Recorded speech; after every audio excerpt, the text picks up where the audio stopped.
Today marks and celebrates 115 years of the International Women's Day, celebrating a world that is diverse, equitable, inclusive, and recognizing the social, economic, cultural, and political achievements of women, and the theme for the global organization, Give to Gain, hence our theme for today. Give to Gain focuses on collaboration and generosity to advance equality. That's women and men together. For many, for some, this is about gender equality.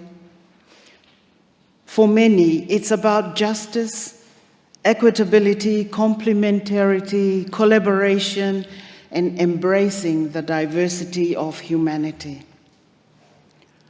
Australia's theme for this year is Balance the Scales. Balance the Scales, which highlights the urgent need and the call for a fair and inclusive, accessible justice system for all women and girls. Addressing the need for equality in laws and policies and practices with a strong focus on justice, violence against women, barriers faced by First Nations women, systematic discrimination, and the need for greater safety and equity. Balance the scales locally, give to gain globally, with the same spirit of collaboration in embracing, respecting, and celebrating the diversity of humanity for the good of all. I now invite Helen Thomas to bring us a glimpse of the plight of women in places of war and maybe escalating conflict. Thank you, Helen.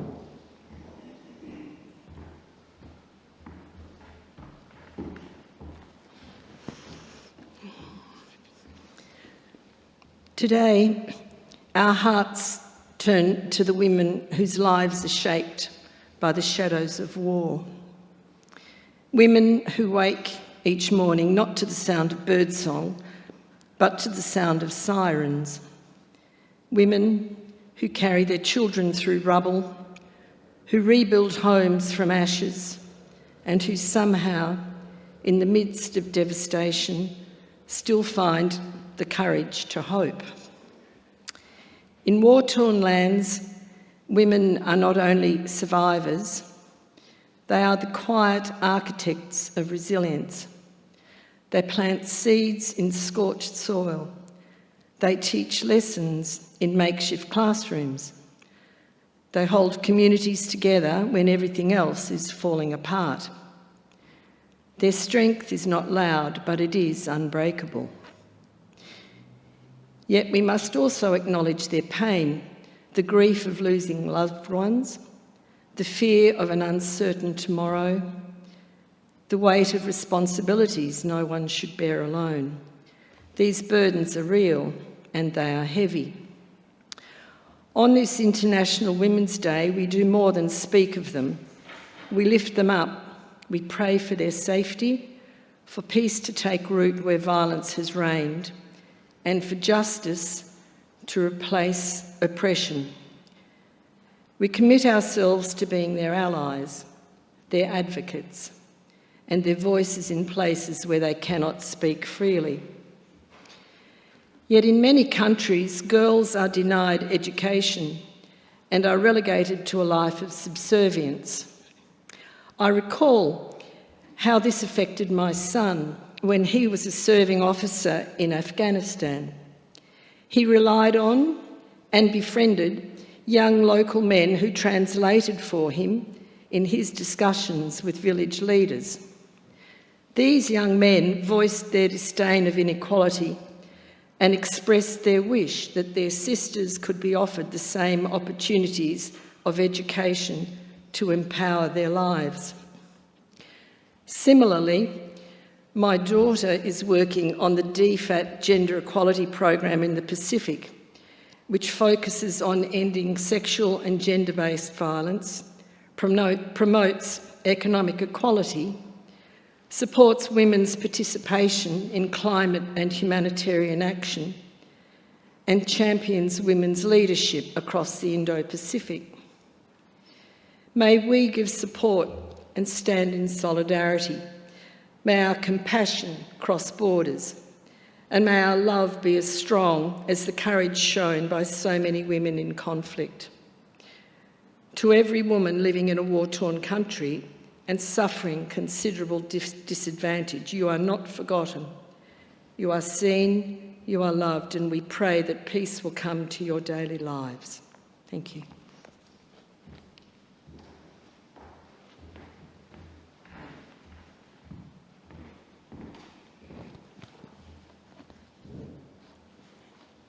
Thank you, Helen.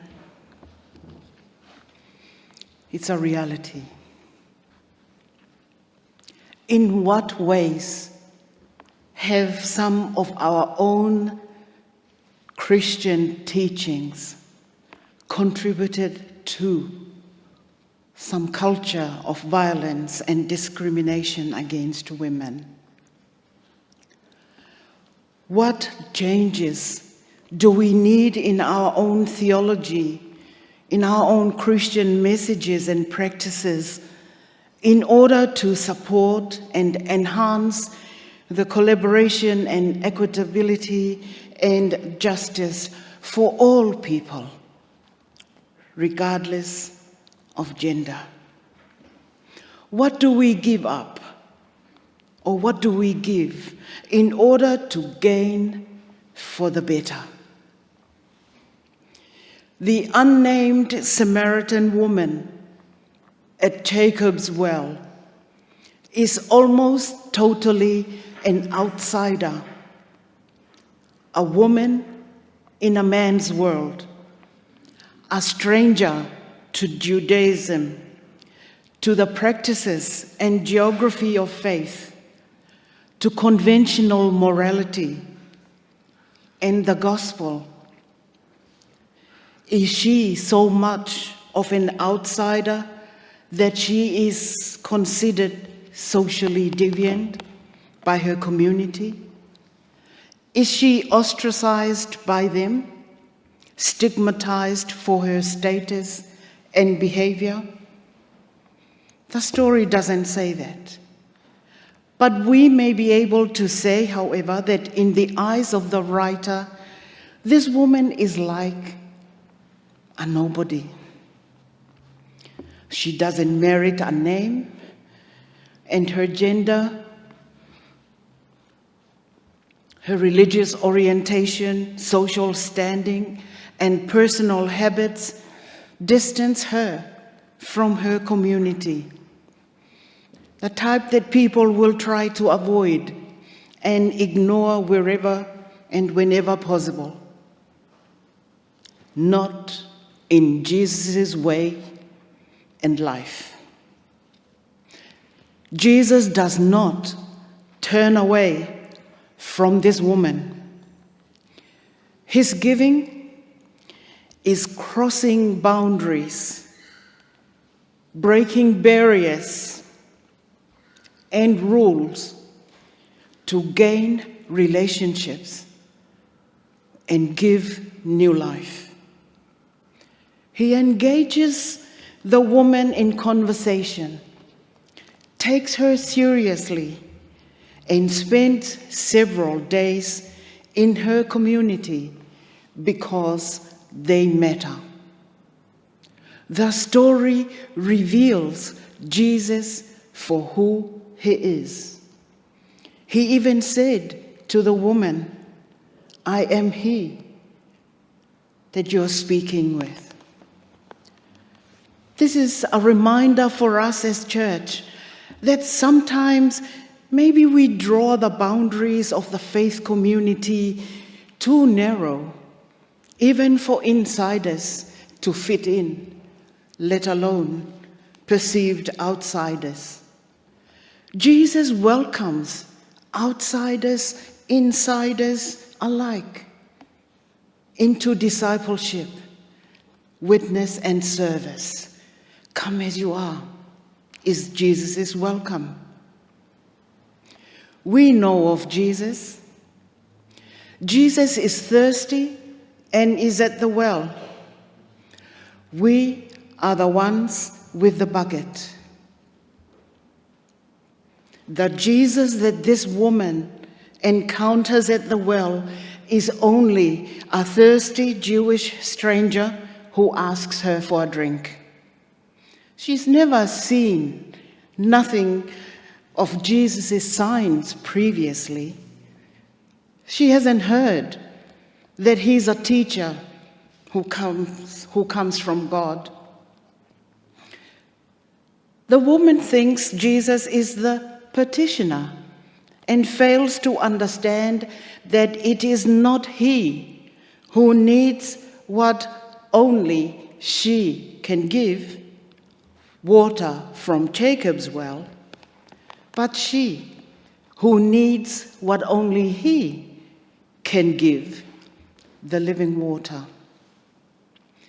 She tells Jesus the half-truth, that she has no husband, and Jesus reveals the full truth, that she has had 5 husbands and the man currently living with her is not her husband. That is a distraction, because Jesus says, come as you are. No questions asked. Embrace as one who needs transformation. And this encounter emboldens the woman to leave her bucket, give Jesus his drink, and runs to the village with the news, come and see a man who told me everything I have ever done.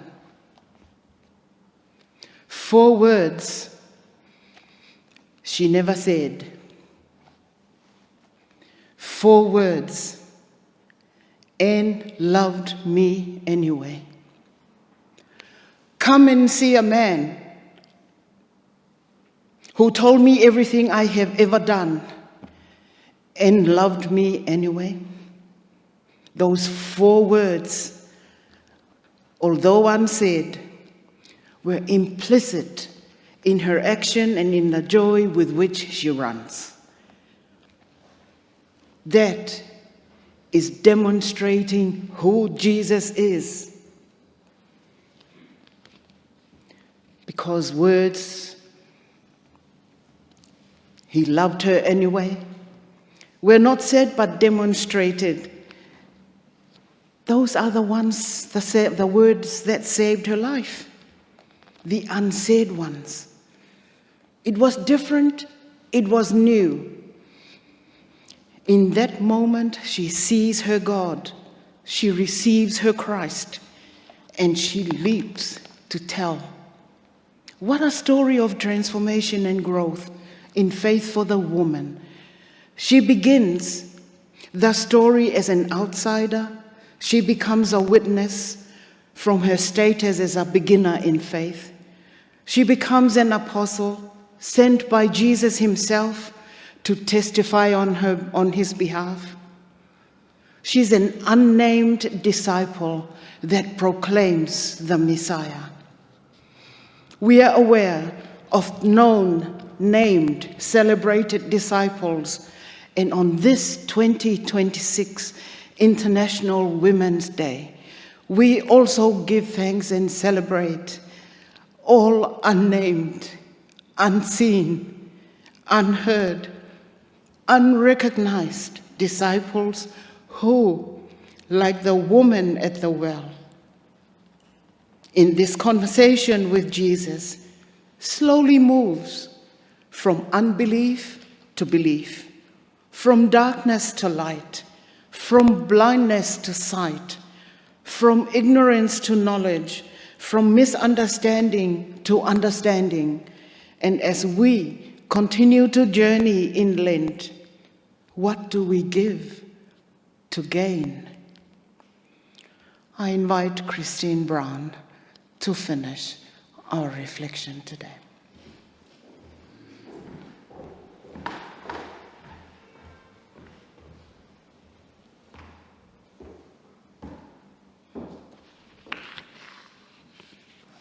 Lent is a season of fasting and of feasting to the best.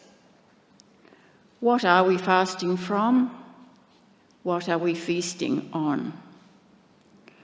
Fasting from discontent, feasting on gratitude. Fasting from judging others, feasting on God dwelling in them.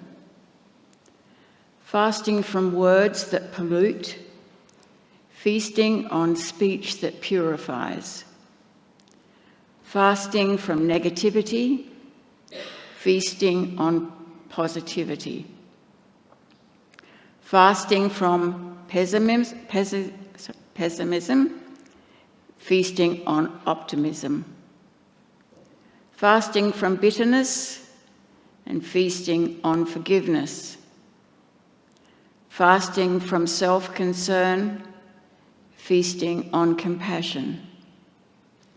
Fasting from problems that overwhelm, feasting on prayers that sustain.